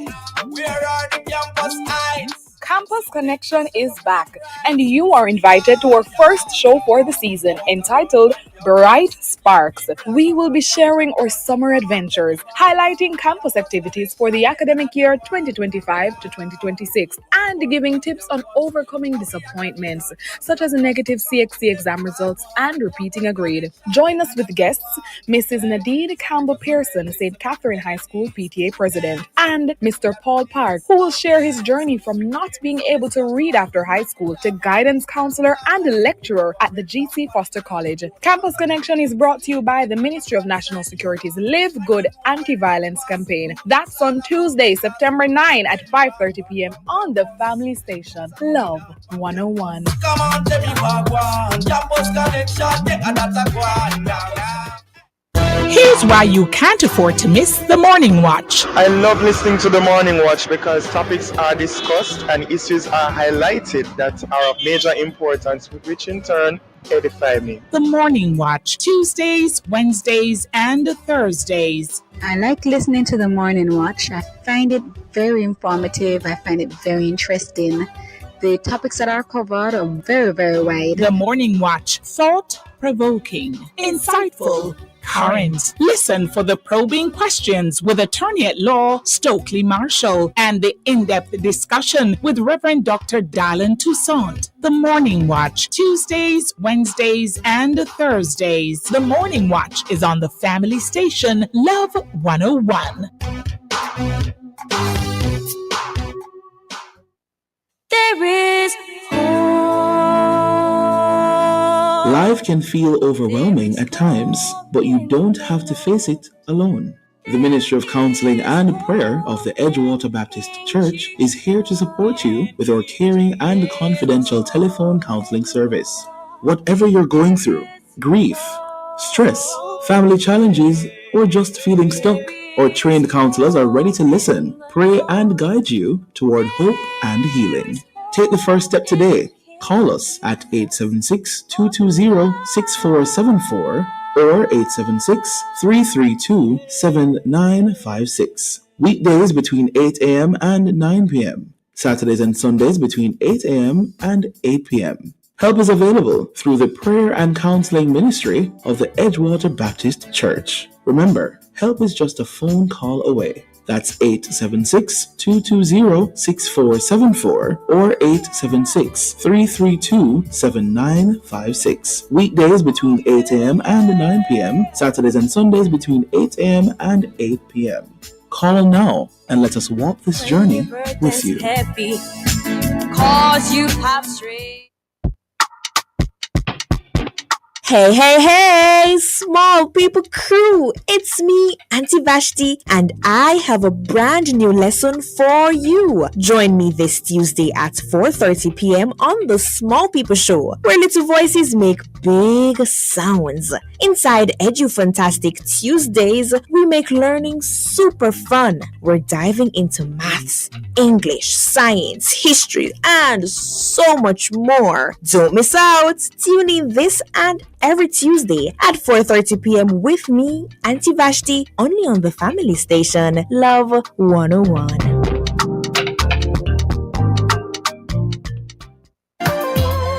Be heard, be seen by your audience on Love 101 Radio and on social media. Call Love 101 for advertising rates that fit your needs. Exposure for your event, your business, concerts, church activity, civic events, seminars and conferences, job vacancies, specials, and more. Let Love 101 help you get your information out there. Call Love 101 FM now and talk with our sales and marketing experts and get the reach you need. Call 876-968-9596 or 876-968-9597 and ask for our sales and marketing department Monday to Friday, 8:30 a.m. to 4:30 p.m. or email love101fm@gmail.com. Love 101 FM, radio and social media platforms, making it happen for you.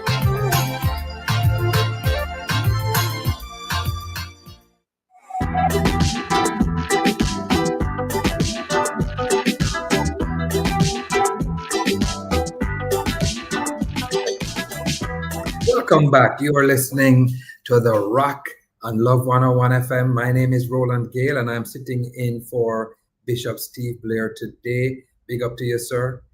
And I am inviting you, our listeners, those who are watching on YouTube and maybe Facebook, to just post your comments. Let us know what you're thinking. Share your questions if you have any. And you can also send voice notes or text messages via our WhatsApp line, and that's 876-997-3125. And remember, if you have a topic you'd like us to discuss, a topic that has a church on different sides of the fence, let us know. If you have a spiritual passion, if you are knowledgeable and have a background that would make you an excellent candidate as a special guest, please let us know by emailing us at transformjamaica@hotmail.com. transformjamaica@hotmail.com. And I want to invite our guest to come right back in. Pastor Christopher, Dr. Paul, glad to have you on this morning. I am soaking up stuff. I have to go back and go sit down and watch over this program again later on. That's true. Thanks to Dr. Paul. Man, may I tell you. Thanks to you. You have contextualized a lot of stuff for people to understand. Excellent, gentlemen. What I want to ask now, and I am going to, you know what? I'm going to ask Dr. Paul to answer this one first, and then I'm going to go to you, Pastor Christopher. Dr. Paul, what impact does our culture have on the rules that you mentioned earlier? And Pastor Christopher had spoken about marriage vows. What impact does our culture have on these things when we consider that the average person probably is not aware of these rules, or maybe even worse, they want to write their own rules?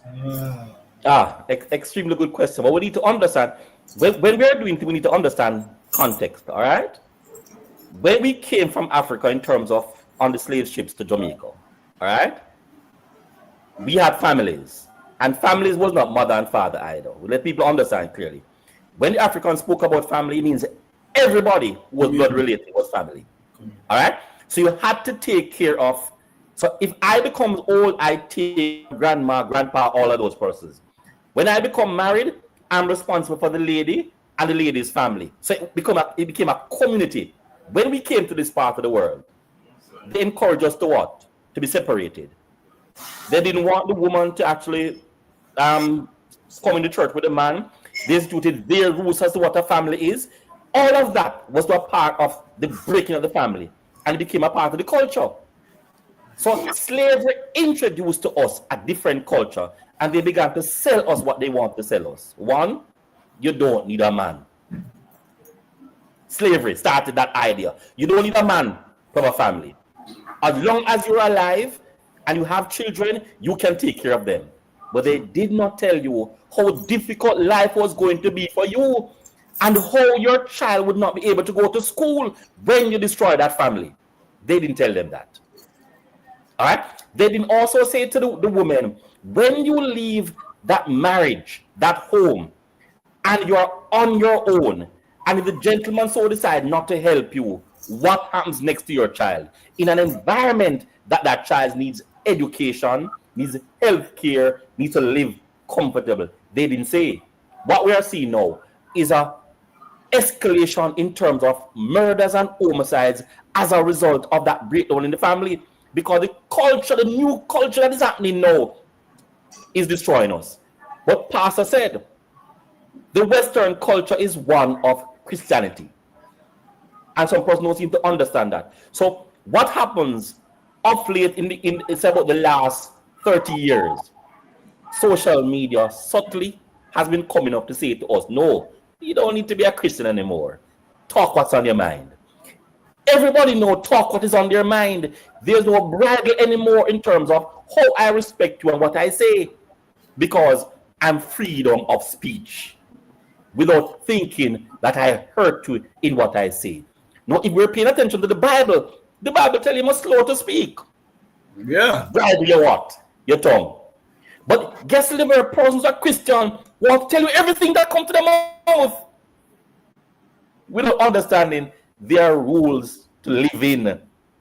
If I'm going to hurt you to make me better, what sense does that make? Would Christ have done that? No. So the new culture now, which is being pushed by the East, and I know what people seem to understand, the East has the resources, the money, because they have the oil, they have the gold, they have the resources. So they are the one pushing this culture on us. But we're not paying attention to it because we are free. No, look what they're doing. They say you're free, and now you have more than one genders. But let's look at it. Can you imagine allowing your female child to go to school and we have a unisex bathroom where a male can walk into that bathroom? And what you're introducing to your female child. But nobody's thinking about that. People are talking about unisex. And there's no gender. People are coming with concept named binary. People coming up with concepts without looking at the issue at hand. We are males and females. We are complementary beings. Yeah. We're not fighting against each other. We have a culture that fights against each other. The man wants to show that he's the man. The woman wants to show that she's a woman. And if they can't, they separate. They don't talk anymore. But I see somebody put inside the chat here as to what she has been going through with her husband, and she's trying to deal with life. And I'm going to respond to her by saying, try all avenues. Stop a second, Dr. Paul. I'm going to read it, and then you respond to her. Boy. All right. So, listeners, viewers, this is what we got. It says, I am thinking about divorce. Reason being, I'm married 26 years, and I realize my husband is controlled by his family. If I ask to get things done, it causes argument and no intimacy, no security, no interest, blocks me from everything. We go nowhere. I went away last year and he put my things in another room. I tried to get counseling, but he's not interested. What can or should I do? And so Dr. Paul is responding to that now. So I want to respond to our dear sister. And I'm saying to her, it is not easy sometimes to do things, but let me use my life, because I presume God has actually allowed me to go through this to share with my colleague today. I took CXC English 12 times before I passed it.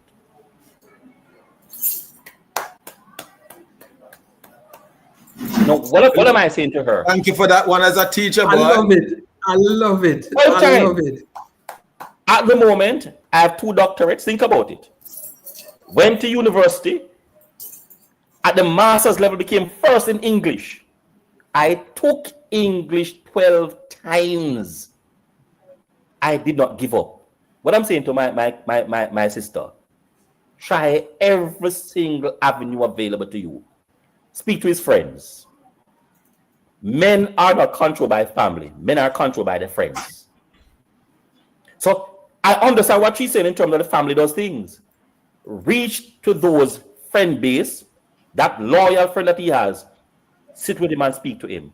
Let him understand what you're going through. Let him guide you as to how to approach it and see if that is an avenue. He doesn't want to go to counseling, and that is a phenomenon for Jamaican men. So she should understand that. That's not special for her husband. Most Jamaican men do not want to go counseling. As a matter of fact, don't want to go to a medical doctor, and counselors are worse because nobody wants to see him to be mad. All right? So you need to understand the culture of that. Use his friends as the avenue. His workplace might not be a very good thing to go and actually speak to. She needs to understand that clearly, because she may want to lash out and go to his workplace. That's the worst thing she can ever do. Do not let his workplace know nothing about the relationship. Take it to his friends. Go out and talk to the family. Let them understand. I presume she has children. Let them understand what they are doing by allowing the husband to behave as how he's behaving. And ask the question, would they want their grandchildren to be disadvantaged, to be abused, to have less than what they should have because of separation in marriage? Now they need to think about it. And when they have thought about it, answer the question, do you want to continue or do you want us to stay together to make your grandchildren better people? Because if you do, help me to make this marriage work. It's yeah, it's amazing. You know, it's well, people need to understand. And are we telling people, say in the church, one of the best things you can do for humanity is protect your marriage.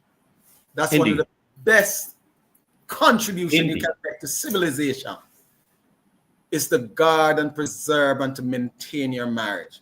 Because a research I was coming across, looking at the other day, we're looking at the American demographics, and I was surprised to hear the researcher saying that in terms of socioeconomic standing, the Caucasian was 5th, and the normal Afro-American was further down, about maybe 7th. And they said the ones that were at the top were like the Indians, the Chinese, the Jews, at the socioeconomic level, doing very well financially and so on. And when they look at them, made the comparison, their marriages were wonderful to look at, intact. Divorce, it's hard to come across, find divorce. You have to be looking at many hundreds of thousands of cases to find a divorce. That is what happens to a society when the marriages are preserved. And does the average church member understand that? No, they don't. Yeah, they don't They seem don't, to Pastor. But let's help some person understand something, Pastor. In the societies that have people living longer, the Scandinavian countries, the blue zones, all right? Those persons' marriage rate is extremely low, less than in the tens. All right, longer life, cooperation, no challenge with crime.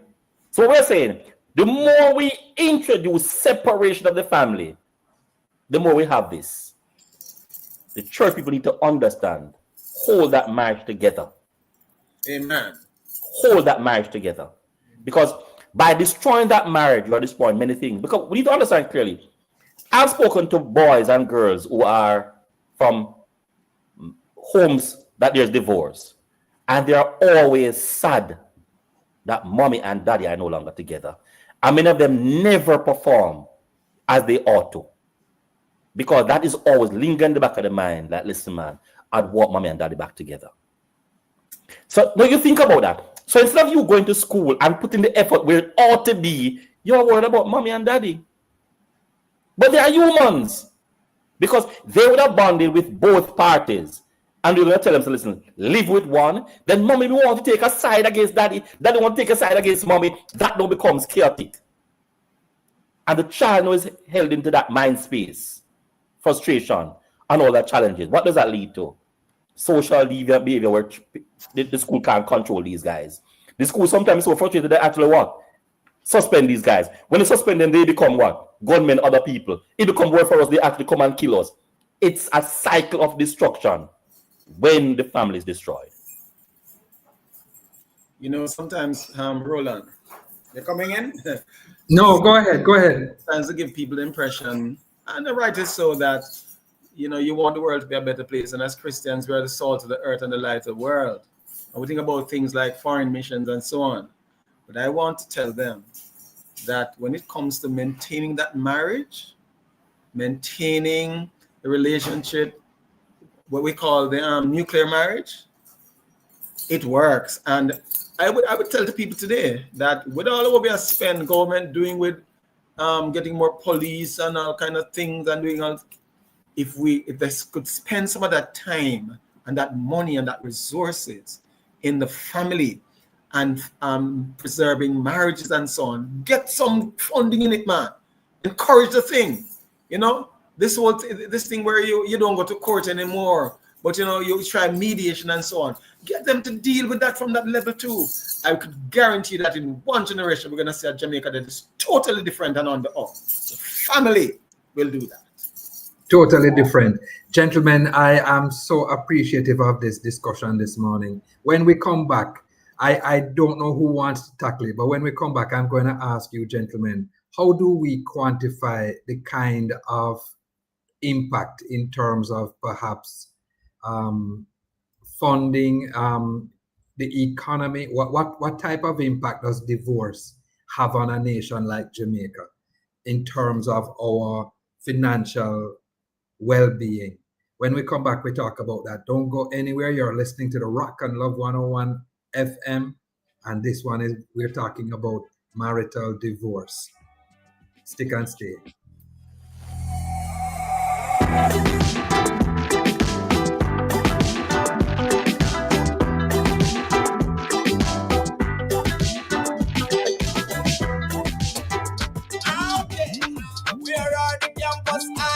Campus Connection is back, and you are invited to our first show for the season entitled Bright Sparks. We will be sharing our summer adventures, highlighting campus activities for the academic year 2025 to 2026, and giving tips on overcoming disappointments, such as negative CXC exam results and repeating a grade. Join us with guests Mrs. Nadine Campbell Pearson, St. Catherine High School PTA President, and Mr. Paul Park, who will share his journey from not being able to read after high school to guidance counselor and lecturer at the GC Foster College. Campus Connection is brought to you by the Ministry of National Security's Live Good Anti-Violence campaign. That's on Tuesday, September 9 at 5:30 p.m. on the family station, Love 101. Come on, tell me what one. Campus Connection, take another one.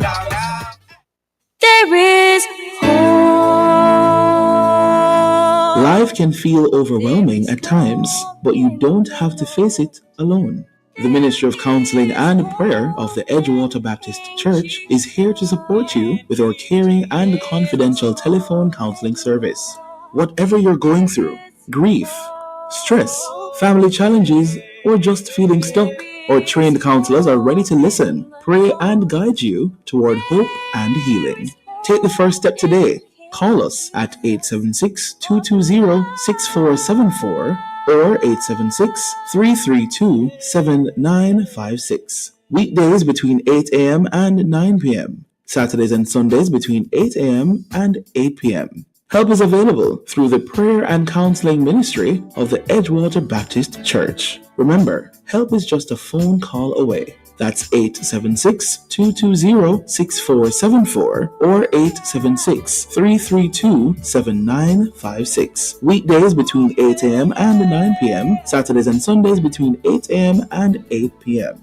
Call now and let us walk this journey with you. Happy, 'cause you have strayed. Hey, hey, hey, small people crew, it's me, Auntie Vashti, and I have a brand new lesson for you. Join me this Tuesday at 4:30 p.m. on the Small People Show, where little voices make big sounds. Inside Edu Fantastic Tuesdays, we make learning super fun. We're diving into maths, English, science, history, and so much more. Don't miss out. Tune in this and every Tuesday at 4:30 p.m. with me, Auntie Vashti, only on the family station, Love 101.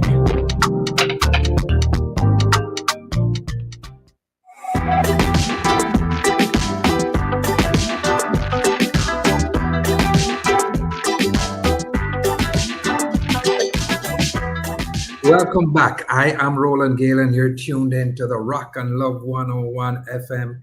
We have been here and we have been having a marvelous discussion from about 10 o'clock.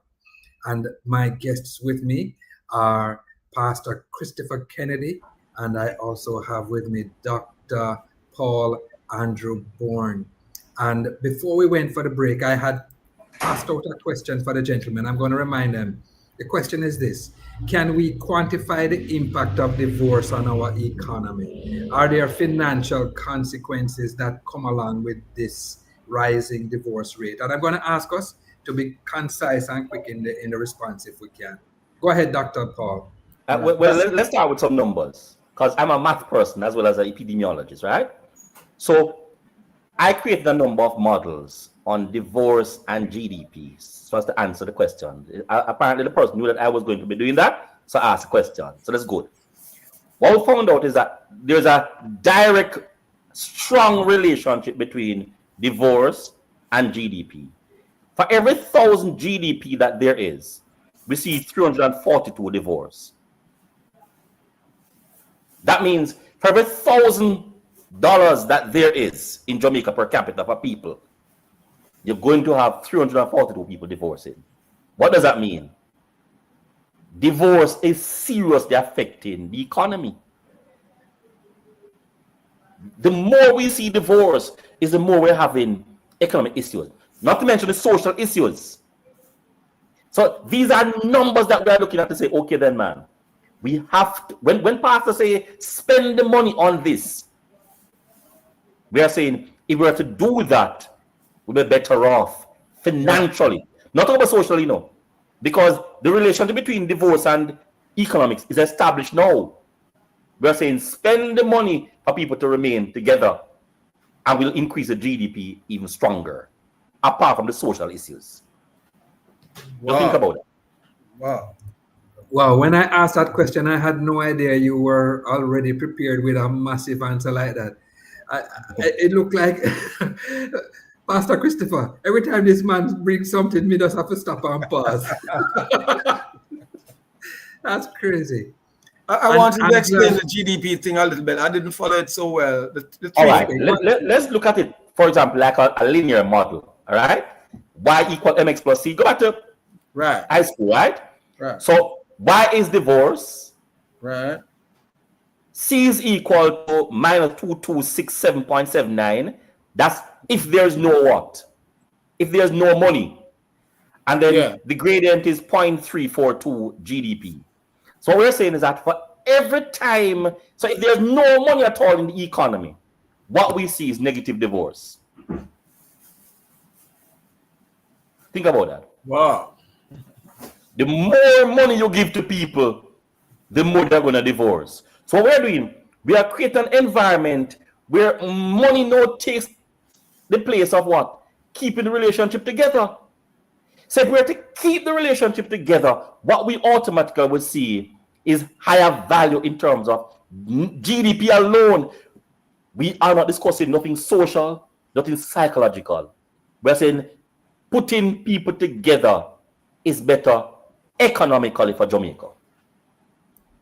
Man, that is an amazing bit of statistics and information. I am going to ask if we can have another discussion about this at a later time, because that I think is something that we need to explore. How could it be? Are we in a way saying, I'm just putting words in your mouth now, Dr. Paul, love of money is the root of divorce? Pastor is able to structure that perfectly for you, because remember, I am into academics, so I have to be cautious. Yeah. So Pastor is able to be more liberal to speak on that one. But what I do know, clearly, the more we have money, is the more we're going to separate. But Pastor can put the flair on it. Separate. Wow. Pastor Christopher, there is. Go ahead.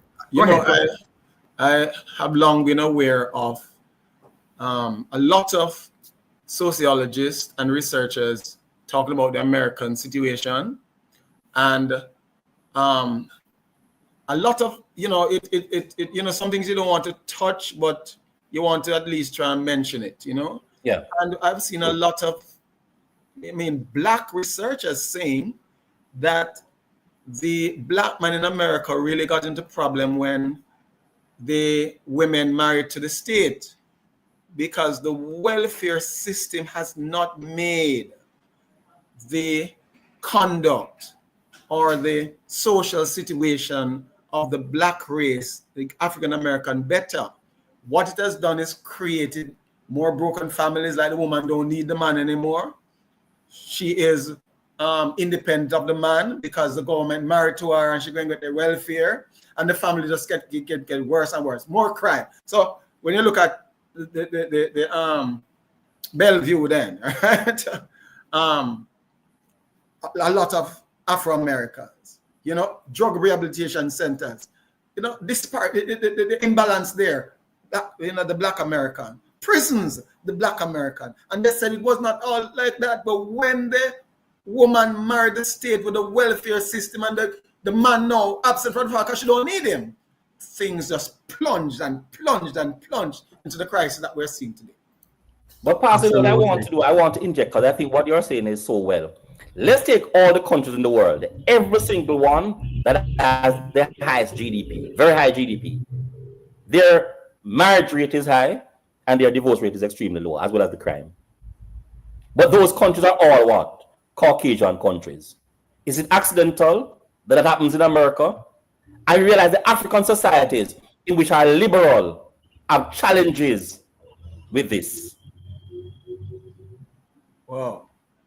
All countries in the world that have stable marriages, stable homes, have extremely high GDP per capita.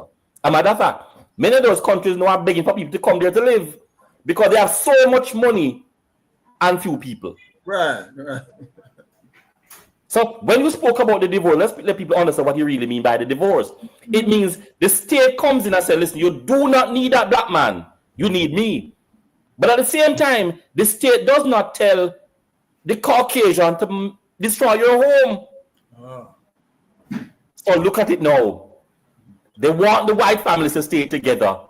They have the higher income in America than the black families. So we are being sold a farce. The church needs to come in, and that's why this program is good to let person understand money is not the issue. I was speaking to my son last night, and I said to him, at the age that I'm at, I was offered a job somewhere, all right, that would be paying me something about 150,000 US. And I said to him, boy, I have never seen that amount of money in my lifetime.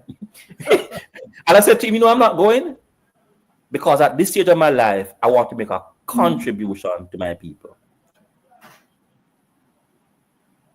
Just think about that, a contribution.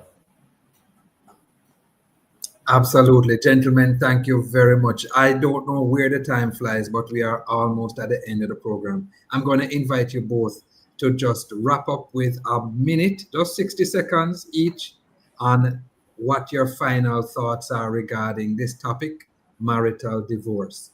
I'm going to go with you, Pastor Christopher. Yeah. Wrap up for us, please. Just about a minute. Yeah, I have to repeat. And I want our young people to hear me and listen to me well.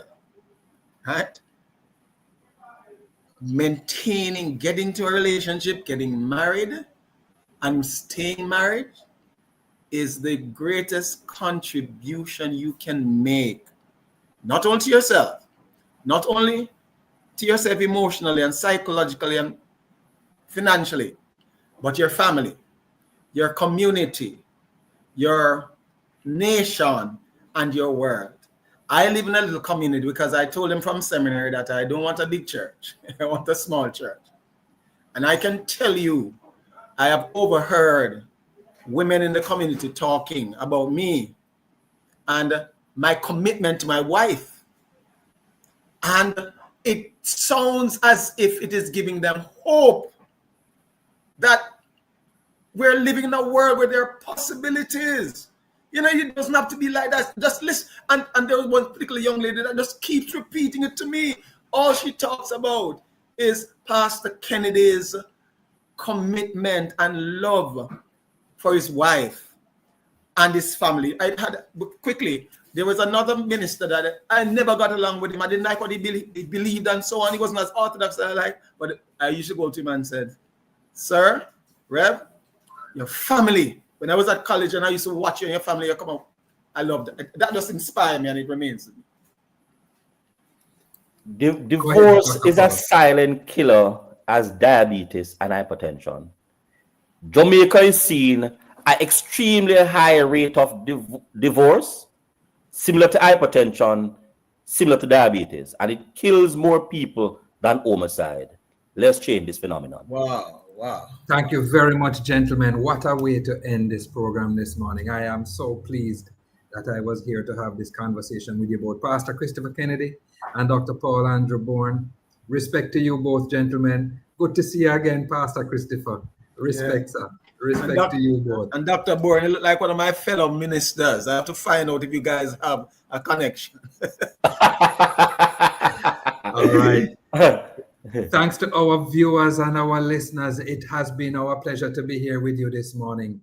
We want to thank our producer, Kathy Gale, of course, my original host, Pastor Steve, for allowing me this opportunity this morning, and our studio facilitator, Latifa. And the rock we don't mack and we don't wrap up is not a joke or anything like that. At the end of the day, we hope we have left you enlightened, informed, and closer to God. We're going to be back next week with something exciting. I think we're talking about Psalm 4 next week. Join us again, all right? We appreciate having you with us. God bless you all.